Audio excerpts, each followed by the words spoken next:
Merci, Monsieur le Président, Monsieur le maire, Madame la vice-présidente, à moins que le protocole ne prévoie l'inverse, vous m'excuserez, je suis ignorant de cette histoire-là. Mesdames et Messieurs, alors parler de laïcité, c'est souvent mettre le feu dans la discussion au repas de famille, parce que chacun a sa lecture, chacun a sa vision, et a de plus en plus de mal à écouter celle de l'autre. Je vais vous dire comment j'y suis venu à réfléchir sur la laïcité. C'est d'abord la suite, alors on va pas... il y a une psychologue, alors je vais me lancer dans une psychanalyse, non, je n'irai pas jusque-là, mais c'est un souvenir d'enfance. J'ai passé mon enfance dans une petite ville qui était partagée entre deux communautés, les catholiques et les protestants. Le hasard de la vie familiale a fait que je n'étais ni l'un ni l'autre. Je pense, pendant les 13 ans que j'ai passé dans cette ville, avoir été invité une fois à un anniversaire. Les copains à l'école du jeudi, au catéchisme, ou à l'école du dimanche, au temple, moi je n'ai ni l'un ni l'autre, je devais sortir le souffle. Ce qui m'a permis d'avoir des relations sociales à peu près normales, c'est l'école laïque. Alors je dis à peu près normale parce qu'à cette époque, on n'avait pas droit aux filles. On pensait que ça devrait nous faire tourner les sangs, que c'était peut-être des êtres démoniaques, je ne sais rien.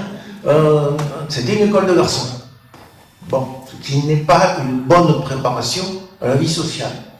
Mais par contre, tout le monde était mélangé. On voit bien que la mixité, quelle qu'elle soit, sociale, religieuse, est indispensable à l'époque. Ensuite, j'ai rencontré ces questions de laïcité sur le plan professionnel.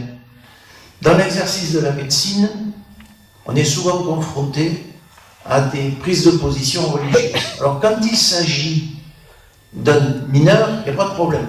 On fait ce qu'on a à faire, et puis on appelle le procureur. Il règle le problème avec les parents. Quand des parents vous disent « peut-être que mon enfant va mourir, mais je refuse telle ou telle transfusion, ou telle injection de tel ou tel produit », si c'est un mineur, il n'y a pas de problème.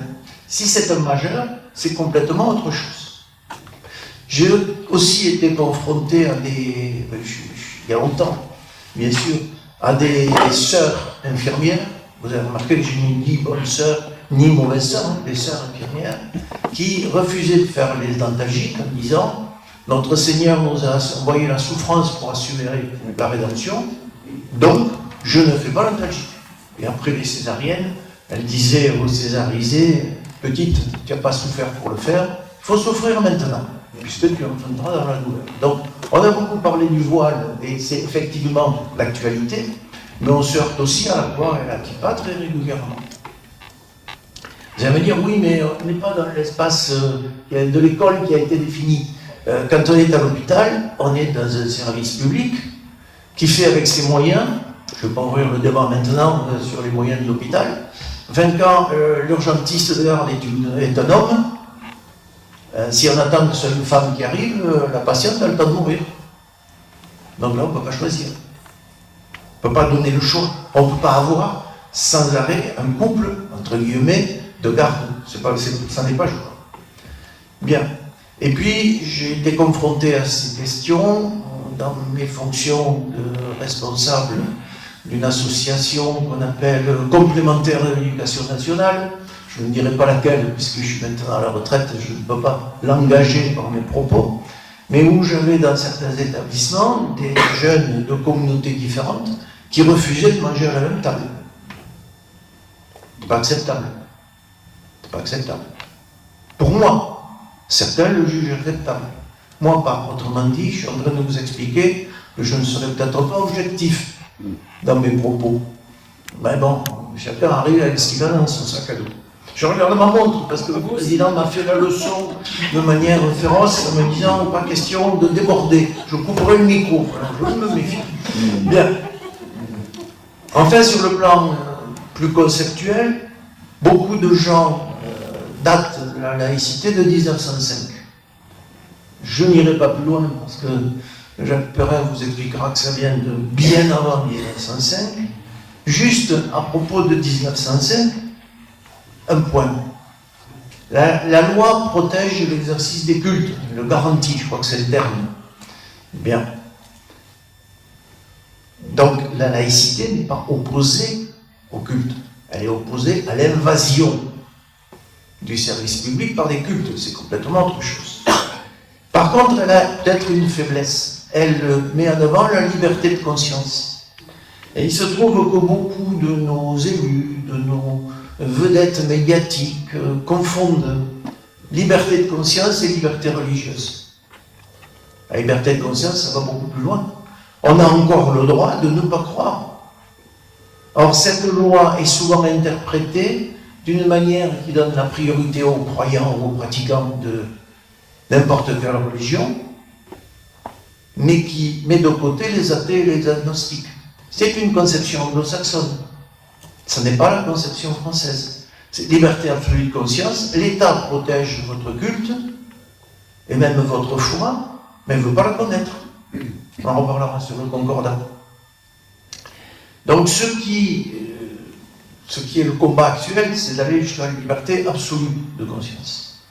Enfin, quand même, ça a été dit, mais je ne peux pas ne pas le redire, c'est un principe constitutionnel. Donc ça n'est pas une valeur, la laïcité. C'est un principe qui permet aux valeurs de s'exprimer dans le cadre républicain. Ce n'est pas une croyance non plus. Alors justement, s'exprimer dans le cadre républicain, ce qui nous manque aujourd'hui, me semble-t-il, c'est, je vais volontairement employer un gros mot, un sacré partagé, un sacré républicain partagé.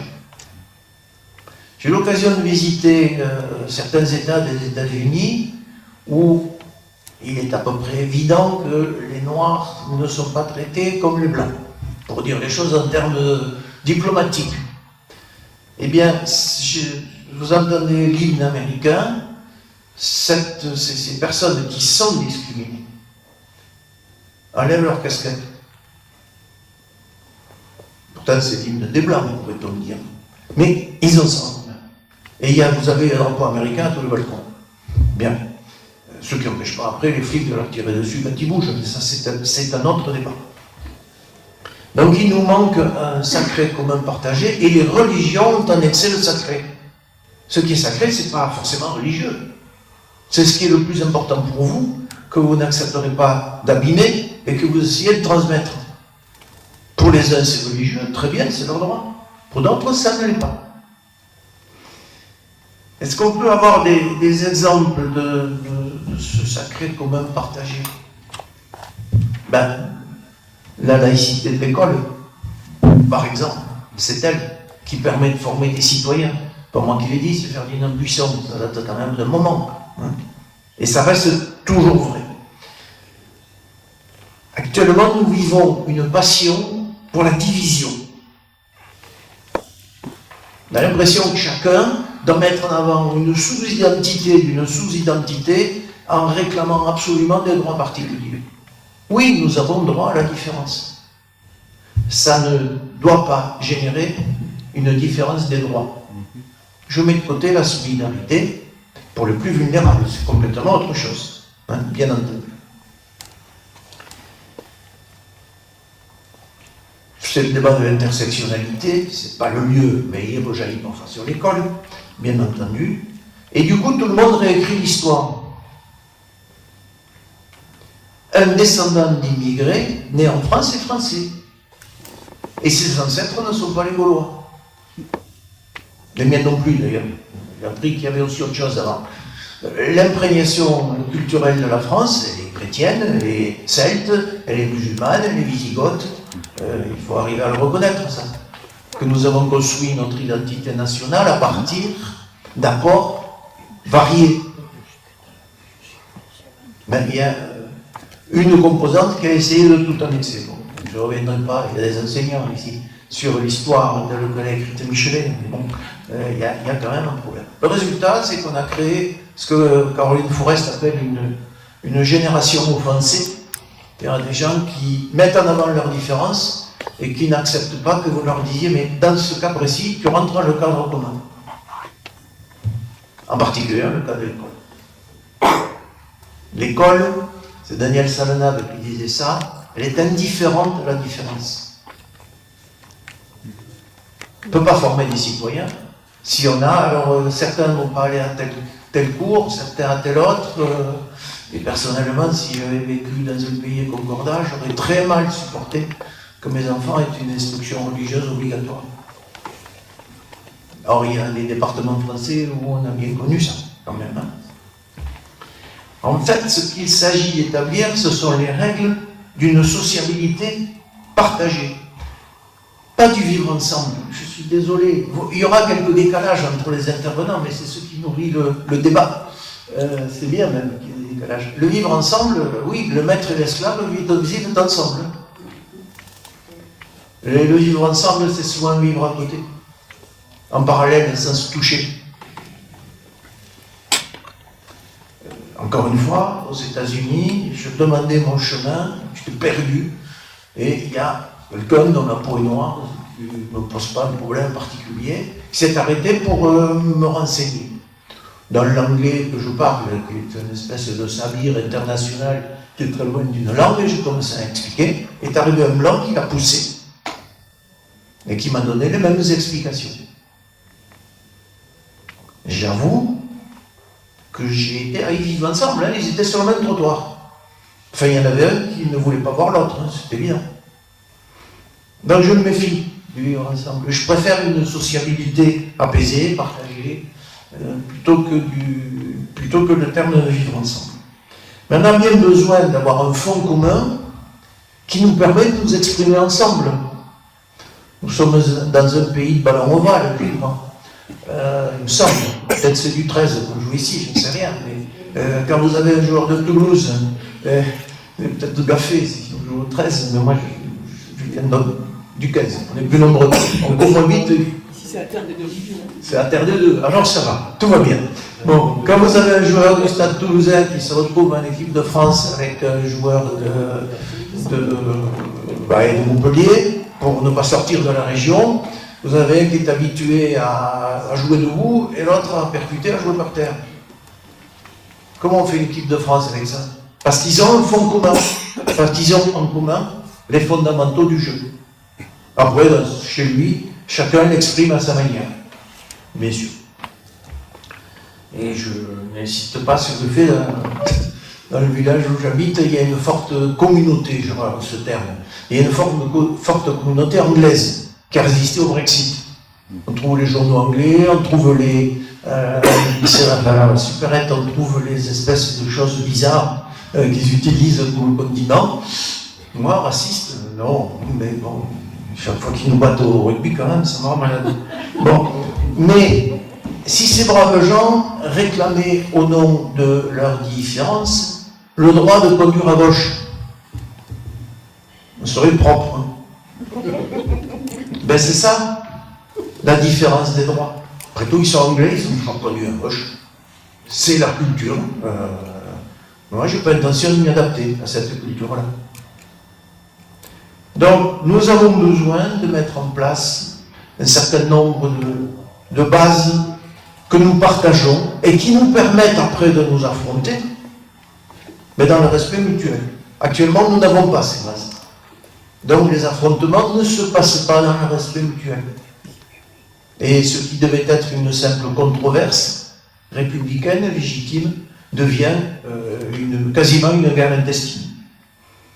Alors ça se prend où tout ça? Vous avez bien compris que j'ai beaucoup souffert à l'école et j'y ai beaucoup souffert longtemps, en plus. Ça dure longtemps les études, hein, quand on n'est pas bien à l'école, mais bon. Il faut bien aussi que les cancres arrivent à quelque chose. L'école, c'est le lieu de la mixité sociale, religieuse, politique. C'est le lieu. J'ai connu la blouse. Ça fait ringard. Oui, je suis ringard sur le sujet. Je l'accepte. Mais le gars pouvait avoir un Lacoste, vous ne pouvez plus le trouver. On était tous à égalité. En sortant, chacun retrouvait sa communauté. Oui, mais ça c'est normal. L'école doit être à l'abri. Parce que, on a beaucoup parlé du voile. Moi, un voile en sortie scolaire, ça me choque. Parce que la sortie scolaire est éducative. Un voile d'un parent qui vient chercher son enfant à l'école ou qui vient à une réunion avec les professeurs, c'est parfaitement normal. Par contre, ça n'est que ma lecture. bien entendu. Bon, mais on n'a pas parlé d'autre chose. Vous avez certains États des États-Unis où on est en train d'interdire l'enseignement de la théorie de Darwin et d'imposer l'enseignement du créationnisme ou du dessin intelligent. Alors là, ça commence à coincer quand même. Hein. Ça commence à coincer beaucoup. L'école forme des citoyens, Ferdinand Buisson. Elle ne forme pas des croyants. Elle respecte leurs croyances, mais elle ne forme pas des croyants. Sauf dans l'école confessionnelle. Là, c'est dans leur projet. Si vous lisez le projet de l'école confessionnelle catholique, par exemple, mais les autres, ça doit être pareil, il y a bien diffuser la parole de l'Évangile. Pas question que l'école de la République fasse ça.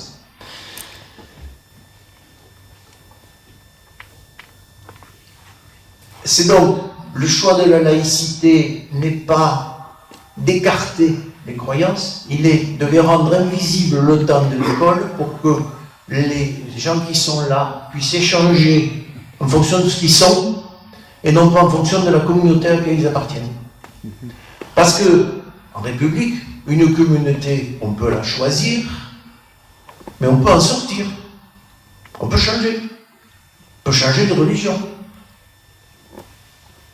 Si toute la journée à l'école on vous étiquette, toi tu es de telle religion ou de telle communauté, quel moyen d'en sortir? L'école, de mon point de vue d'ancien usager, comme élève, comme parent, comme grand-parent, l'école doit apporter un fond commun. C'est elle qui apporte.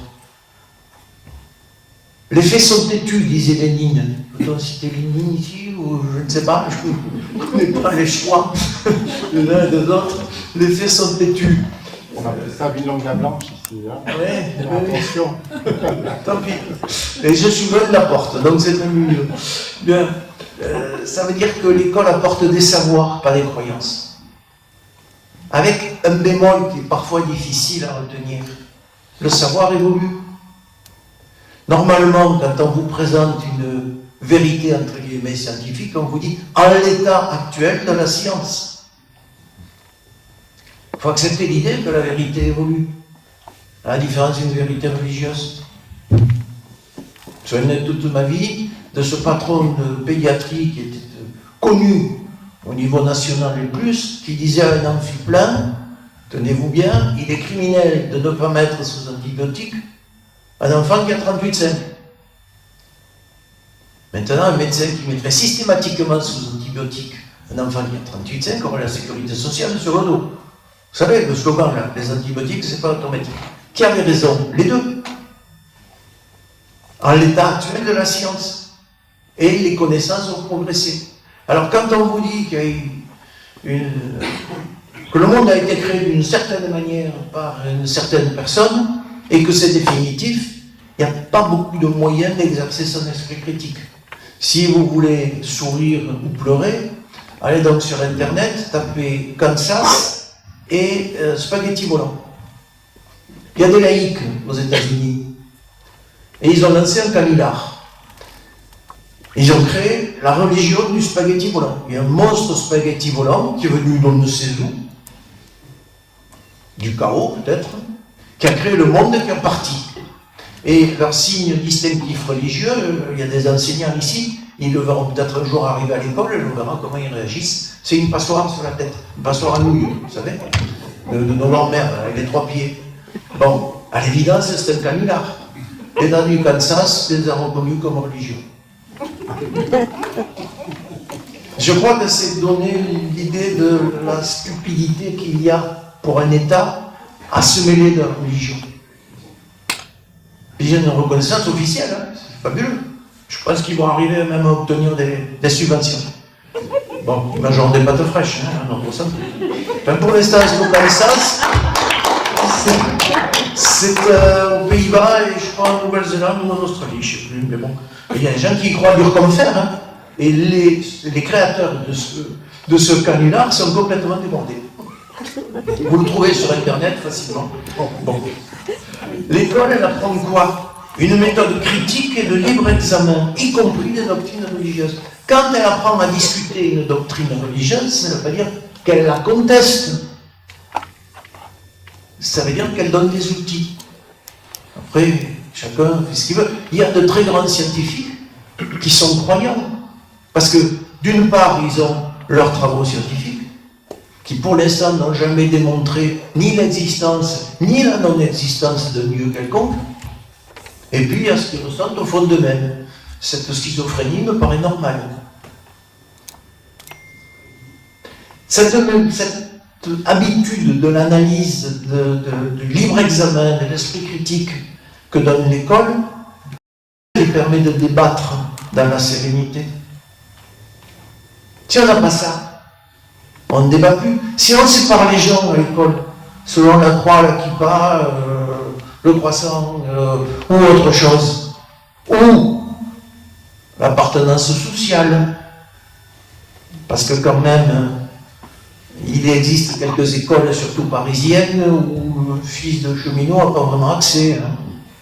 Je voudrais choquer personne, mais il y a trop d'enseignants pour que je prenne un exemple célèbre dans le domaine. Il ne faudrait pas... il y a des élus aussi, il y a des fonctionnaires, on ne va pas sortir du devoir de la réserve. Hein. Mais enfin, il y a des choses qui vous restent à travers du gosier quand même, hein, vous vouliez ou non. Donc, si on sépare les gens, ils ne sauront plus débattre de leurs différences. Ils ne se reconnaîtront plus, malgré leurs différences. Et si on ne reconnaît pas l'autre comme un citoyen, il n'y a plus de République. Il n'y a plus de République. Pas possible. Encore une fois, à l'école, la vérité n'existe pas. En dehors de l'école, chacun est libre de son interprétation et de sa vérité. Je vais arriver au bout. On va dire un mot du concordat. On sent bien que nos gouvernants de droite, de gauche et du milieu sont tentés par le concordat pour acheter la paix sociale. Le concordat, il est injuste de deux manières. Là, en l'état actuel, le concordat qui est encore en vigueur en Alsace-Moselle est injuste, profondément. Concerne certaines religions et pas d'autres. C'est-à-dire, si vous êtes musulman en Alsace-Moselle, vous payez pour votre culte, moi ça me va bien, mais vous payez aussi pour le culte des autres. Et nous aussi, on paie des impôts pour payer les ministres du culte en Alsace-Moselle. Ça m'étouffe un peu, personnellement. Mais si toutes les religions sont comprises dans le concordat, c'est injuste aussi. Parce que, comme je le disais en ouverture, il y a alors plus de place pour les athées et les agnostiques qui paient pour le clergé des autres. Paraît pas recevable. Le plus grave dans le concordat, et c'est pour ça qu'il faut tenir l'école à distance des religions, le plus grave, c'est que l'État met la main sur la spiritualité. Et il dit, on va vous aider à votre vie spirituelle. Vous n'avez pas de possibilité de vie spirituelle en dehors d'une religion. La différence de tout à l'heure, liberté religieuse, liberté absolue de conscience. Moi, je revendique le droit d'avoir une vie spirituelle sans passer par une religion. Je ne me sens pas diminué. Et je ne reconnais pas à l'État le droit de se mêler de ma vie spirituelle. Voilà, j'aurais tenu, je pense, le temps. En conclusion, que dire que dire pour moi, l'école, mais ça n'a sûrement plus court, parce que j'ai décroché la pédagogie, c'était le plus petit commun dénominateur social. Ça n'existe plus, ça, je suppose, hein, dans le cursus scolaire. Donc, bon, je suis vraiment vieux. C'est-à-dire qu'elle donne la base sociale qui permet cette sociabilité partagée. Il n'y a qu'elle qui peut le donner. Et donc elle est obligée de laisser de côté les croyances et les appartenances communautaires. Elle transmet le savoir à tous, quelle que soit leur appartenance voulue ou imposée, à charge pour eux, sortis de l'école, de faire leur propre analyse. Je dis voulu imposer, c'est un débat dans l'école pour en parler. toujours été très choqué, moi, qu'on impose une religion à un gamin qui est là comme ça. Toujours. Et surtout, l'école, elle donne les outils et la posture intellectuelle qui permet l'émancipation. Et en ce sens, c'est un sanctuaire de la République et je crois qu'il faut la protéger et elle en a besoin. Je vous remercie.